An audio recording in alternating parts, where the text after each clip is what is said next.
Hello বন্ধুরা, তোমরা সবাই কেমন আছো? আশা করি সবাই ভালো আছো। তো আজকে গুরু পূর্ণিমা, আমি সকালে চান করে নিয়েছি। তো এই দেখো, সব জামা কাপড় কাচা হয়ে গেছে। এরপরে ওইখানে রান্না টান্না করলাম, সুজি আর লুচি। এরপরে আমি তারপরে হচ্ছে চান টান করে পুজো করলাম। দেখবে কোনখানটায় পুজো করেছি। এই দেখো, এখানে আমি পুজো করলাম। তারপরে এই যে খাবার খাবো, সুজি আর পরোটা। সারাদিন ওইসবই খাবার খেতে আমার হয়। সুজি আর পরোটা রান্না করতে নেই বা ভাত খেতে নেই, সারাদিন আজ খেতে হবে। আজ ভাত ছাড়া চলবে না। আমি ভাত বেশি পছন্দ আমার করি। অবস্থা খুবই খারাপ, আর আমি ছোঁয়া ছোঁয়া পরোটা খেতে খুব ভালোবাসি। তোমরাও কেমন ভালোবাসো বলো।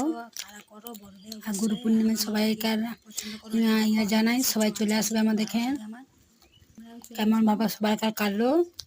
আর এখন আমি এই যে খাচ্ছি, তোমরাও চলে এসো। বাই।